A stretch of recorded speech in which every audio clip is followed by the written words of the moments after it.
Welcome to the Not Old Better Show, Smithsonian Associates interview series on radio and podcast. The show covering all things health, wellness, culture, and more. The show for all of us who aren't old, we're better. Each week, we'll interview superstars, experts, and ordinary people doing extraordinary things, all related to this wonderful experience of getting better, not older. Now, here's your host, the award-winning Paul Vogelzang. Welcome to the Not Old Better Show, Smithsonian Associates interview series on radio and podcast. I'm your host, Paul Vogelzang. Imagine two of America's greatest founders, Thomas Jefferson and James Madison, riding horseback together through rugged New England landscapes, swapping stories and ideas. It's 1791. And the nation is brand new, bursting with promise and tension alike. Amid lush maple forests and small villages, these two future presidents aren't just exploring crops threatened by pesky Hessian flies or tasting syrup made from sugar maples. They're cementing one of history's most remarkable friendships. Joining us today on the Smithsonian Associates interview series is Smithsonian Associate and acclaimed historian Louis Masur, author of the fascinating new book, A Journey North, Jefferson, Madison, and the Forging of a Friendship. Louis will reveal surprising details about how this modest trip deepened a bond that lasted decades and shaped the very fabric of our young nation. As you listen today, picture the open countryside, feel the gentle rhythm of hoofbeats, and reconnect with a time when friendship, curiosity, and adventure could change history. So sit back, get comfortable. Let's warmly welcome our guest today, Smithsonian Associate Louis Masur, joining us right here on the Not Old Better Show, Smithsonian Associates interview series.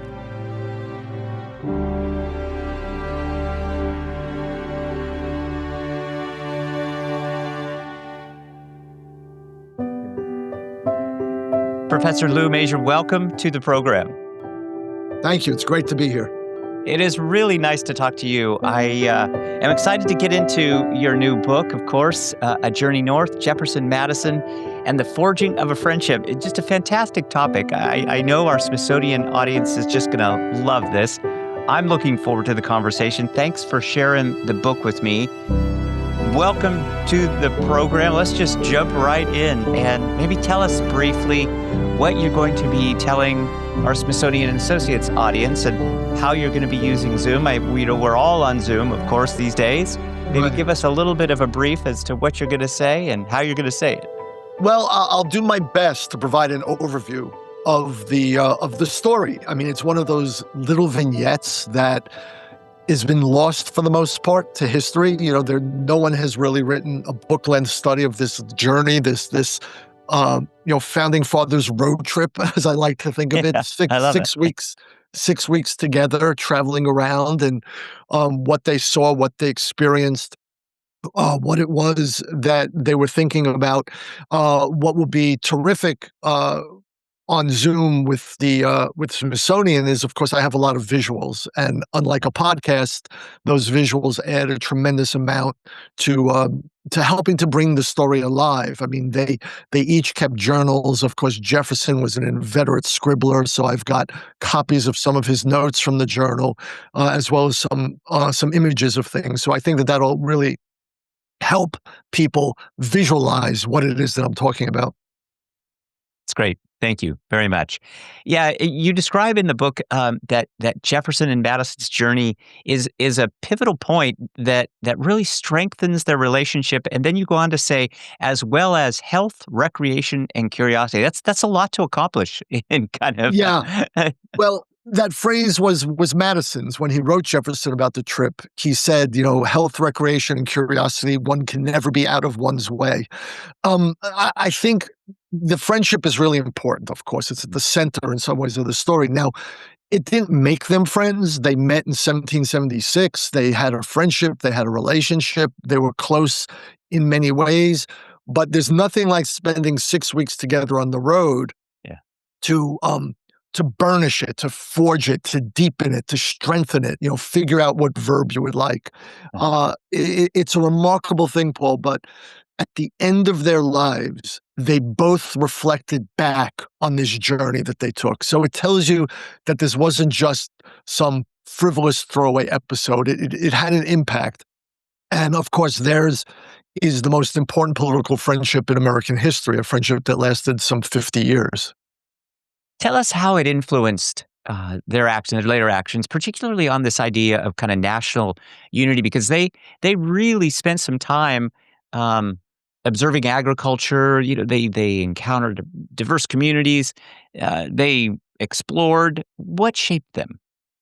Well, the trip happens at a moment, and context matters, where the signs of real stress on this new republic were evident. The political parties had emerged. One of the reasons they wanted to get away for this health and recreation curiosity is the battles with Hamilton and the Federalists that had emerged over the previous year.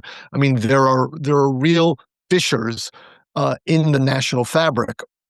I think partially journeying through the North, through New England, allows them to think about the country and the nation in sort of larger, more copious kinds of terms. They sort of return from the trip still embroiled in the politics of the moment and what's taking place. But then there's other sets of issues that they're thinking about. As you said, they're farmers. They're interested in agriculture, interested in the landscape.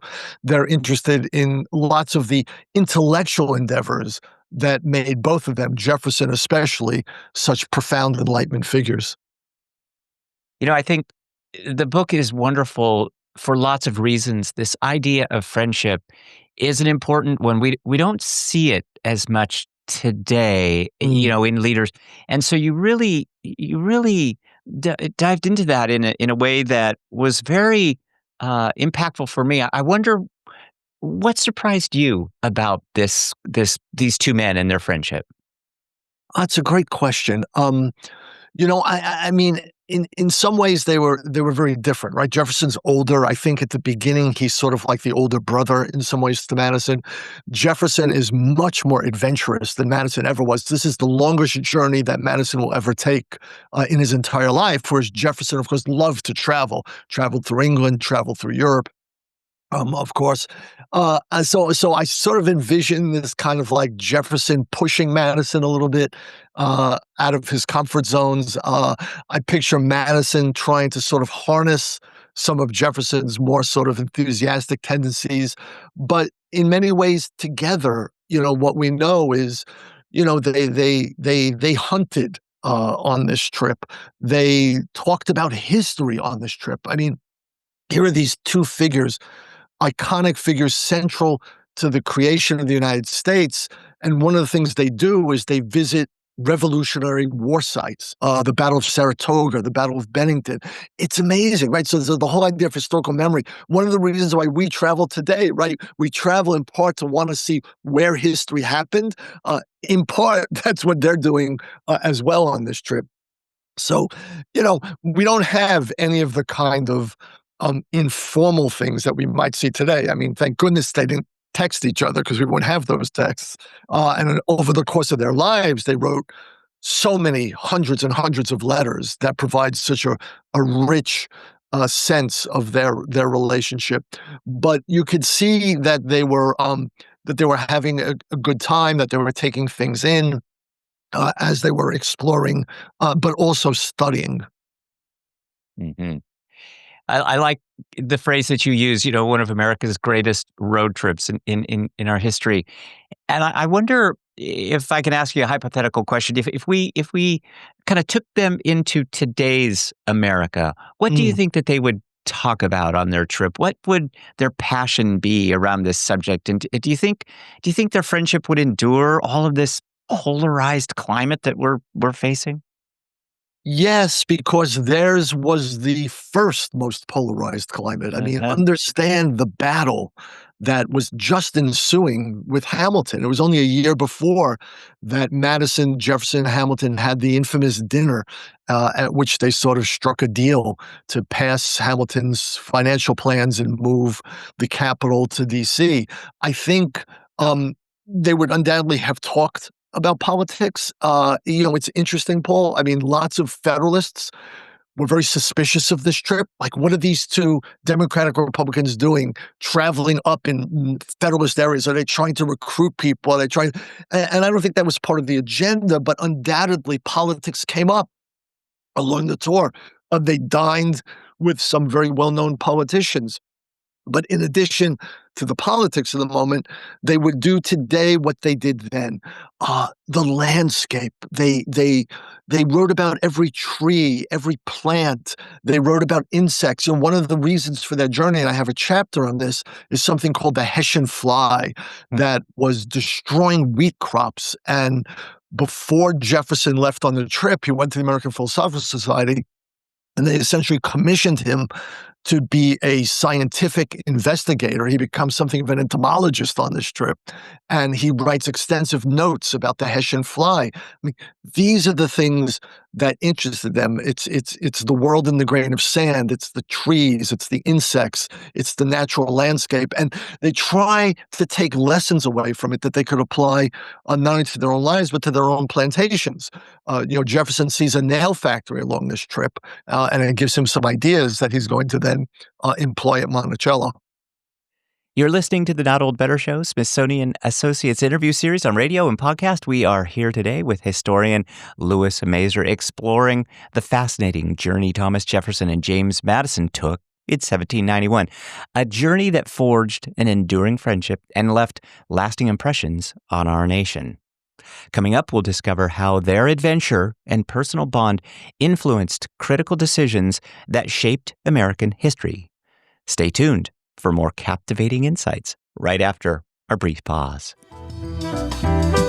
Hi, this is Paul. Before we jump back into today's show, I want to take a moment to recognize a truly special milestone, Smithsonian Associates' 60th anniversary.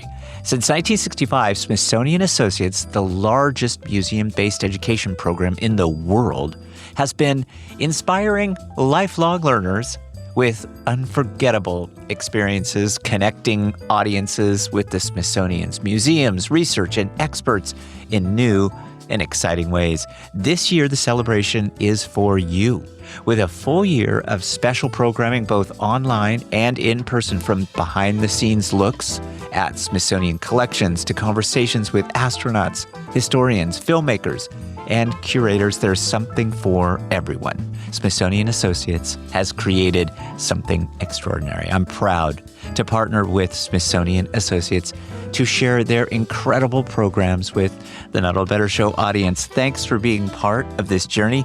Here's to 60 years of curiosity, learning, and discovery. Professor Lou Masur is our guest today. Lou Masur is author of the new book titled A Journey North, Jefferson, Madison, and the Forging of a Friendship. Lou Masur is a Smithsonian Associate. Professor Masur will be appearing at Smithsonian Associates coming up. Please check out our show notes today for more details on Professor Masur's fascinating presentation coming up at Smithsonian Associates, as well as additional details about this wonderful book. It is fantastic. I just want to recommend it to our audience, Professor Masur. I'm not the only one. The book is getting great reviews online and everywhere. I wanted to read just a quick review from Lou Meekum, who is a Pulitzer Prize winner. We all know Lou Meekum, of course, author of Thomas Jefferson, The Art of Power. He says that your book is brisk and learned, engaging and illuminating. Lou Masur's A Journey North takes us along one of the great road trips in American history. I love that phrase, as I say, and I love that review. So congratulations on this book, all of your work. Just fantastic job, Professor Masur. I have a kind of a provocative question, I suppose, to kind of kick off our second half of the interview. Madison, in his journeys, he admired the work of a free Black farmer. Yes. And the success, and I'm sure you know where I'm going. So maybe talk to us a little bit about the reconciliation that might have gone on between this admiration of individual merit that took place, certainly, and this idea that maybe some inaction or complicity on the subject of slavery might have occurred, and what lesson that can hold for our audience and readers of your wonderful book? It's an amazing moment where near Fort George they encounter a free black farmer. We know his name is Prince Taylor. Madison does not refer to him by name in his journal entry. It's Madison's longest entry, and it's so admiring in so many ways. He says he possesses a good farm of 250 acres. He has white hirelings who work for him, and he pays them money. He is intelligent. He reads. He writes. He understands accounts. And I use that, obviously, to then spend a lot of time thinking about and writing about Madison and Jefferson as slaveholders, as in fact, James Hemmings, Jefferson's enslaved chef, accompanies them on the trip. There's no other reference to him anywhere in the sources of the trip, except we know that Hemmings went along on the trip. So it's right. One of the great questions for us in American history is sort of resolving this tension between these men of the Enlightenment, one who wrote the line, all men are created equal, and yet their continued commitment to slaveholding for the rest of their lives, even though Madison could come across Prince Taylor and see this example of a free black farmer who was thriving. So I think that provides that kind of opportunity for me to sort of investigate and to probe those tensions.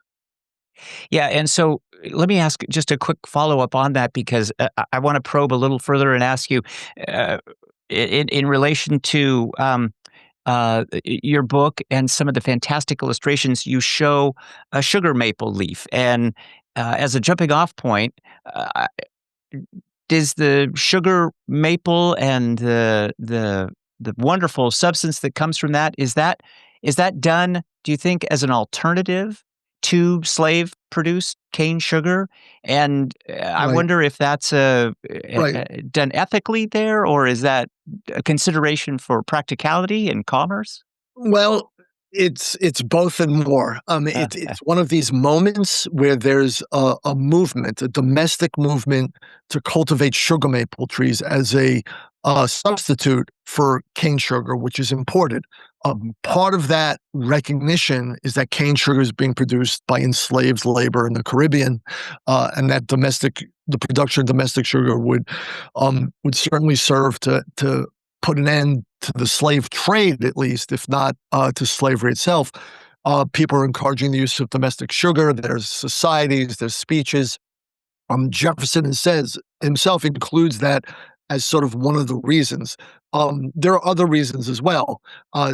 The commitment to domestic industry and to developing domestic industry to farming.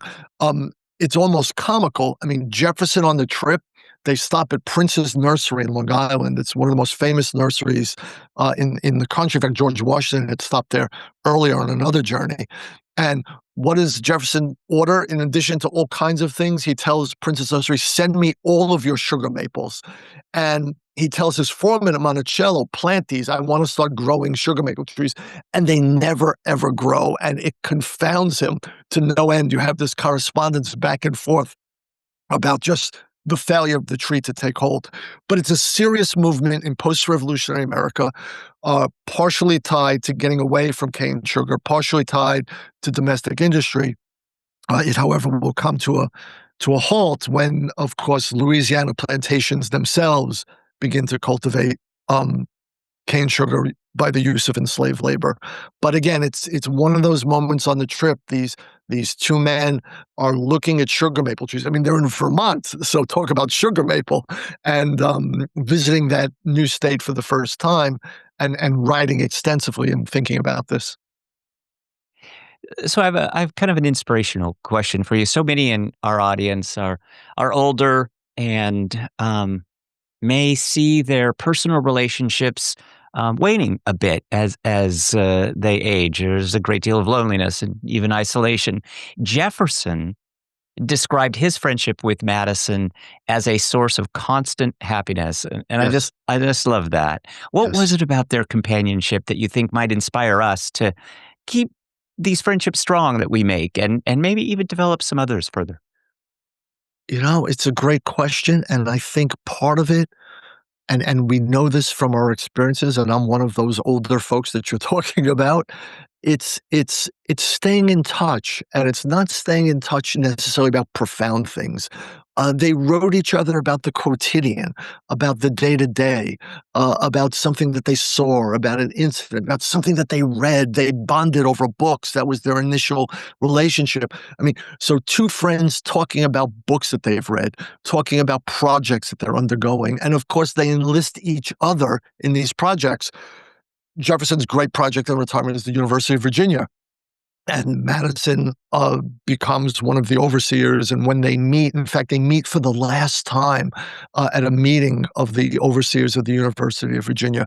I think those are the keys to maintaining lifelong good friendships. It's not necessarily having deep, intense personal conversations all the time. And we don't know if they had those or not.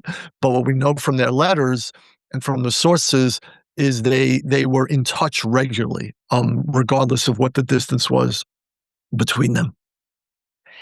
Louis Masur, Smithsonian Associate, is our guest today, author of this wonderful new book, A Journey North. I just want to recommend it again to our audience, Professor Masur. Let me ask you just quickly, if you could ask both Jefferson or Madison one question directly today, what would you like to know about their journey?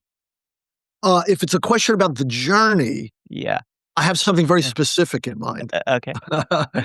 So when they're in Albany, they have dinner at Philip Schuyler's house. Schuyler, of course, was Alexander Hamilton's father-in-law. One of the leading Federalists. In fact, it was Schuyler being defeated by Aaron Burr that's going to lead to a whole trigger of events. And that dinner, I'd love to be a fly on the wall at that dinner, because you have this. And on top of it, Schuyler's daughter Angelica is someone who Jefferson has a thing for.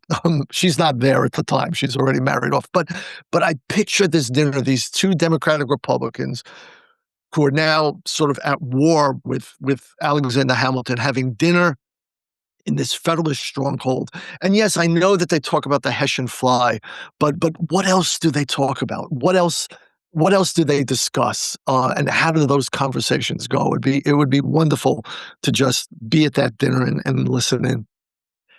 Did their journey alter their political approach or their strategies? Did it change any commitments afterward? Did the journey result? If anything, it made them more steadfast Democratic Republicans than they were going in. There's a couple of anecdotes that emerge from the trip, and certainly, they were in Vermont and enjoyed that. There's a whole sidebar that we don't have time to talk about today, but I will in my lecture to Smithsonian about Indian vocabulary and Jefferson's relationship to Native Americans, because they encounter some members of the Uncochug tribe, and he writes down their vocabularies. So it creates some projects that Jefferson is going to be committed to for the rest of his life. It makes them, if anything, more concerned about these sort of more monarchical, aristocratic tendencies that they see coming from this region. But they come back from the trip, and Jefferson will presently retire as Secretary of State, one of the many times that he retires. And of course, we know the future for them politically is as distinguished presidents of the United States. And then they have a chance to resume that close friendship, not just as political partners, but as personal, intimate friends at the end of their lives. Thank you. Yeah, we appreciate you alluding to the presentation, because that just leaves us wanting more, Professor Masur. We're looking forward to your appearance at Smithsonian Associates. I know it's going to be a great one. I so appreciate your time. Again, congratulations on this wonderful book. I just have one real quick question for you as a kind of a final wrap up today. We really are talking about a very brief period of time in 1791, a very, a brief journey, really, between these two men that just gives us this a broadening of our own understanding of American history. What would you like us to take away from this in terms of its historical content and context at the time that really gives us a national identity, a sense of our national identity today that these two men left us? Well, I think the approach of my work in general over the course of my career has been this kind of world in a grain of sand approach to thinking about history. I mean, sometimes, and maybe some of our listeners and followers feel the same way, it seems so big and so broad and so overarching. I mean, for me, the takeaway is to delve into this moment and unpack it. And in unpacking that moment, this 6-week tour through 1791, I think we begin to get a better sense of the fullness of their lives. For me, it's also seeing these two seminal figures not just as politicians and not just as political leaders. They had so many interests. They were so widely read and widely engaged, and it's to sort of recover that side. History is multidimensional, and we have a tendency to only sort of focus on one element. What this trip allows us to do is to capture the sort of total picture of these friends who, Jefferson famously, in his final letter to Madison, said, "Take care of me when I'm dead." And Madison, who lived several years beyond Jefferson, did precisely that for his beloved friend. It's ultimately it's a human story, and it's a story that I think and I hope we can all connect to. Professor Louis Masur has been our guest today, Smithsonian Associate, author of this wonderful book, A Journey North, Jefferson, Madison, and the Forging of a Friendship. The book is historical, it's entertaining, but it is really an inspiration. And Professor Masur, we're looking forward to you appearing at Smithsonian Associates, inspiring us more, telling us additional wonderful anecdotes and stories from your work and your research. Thank you so much for your time today. I will just say to you selfishly, I'd love to have you back. As you do more work in this area, as well as your other work, please come back and talk to us. I know our audience is just going to be thrilled with this.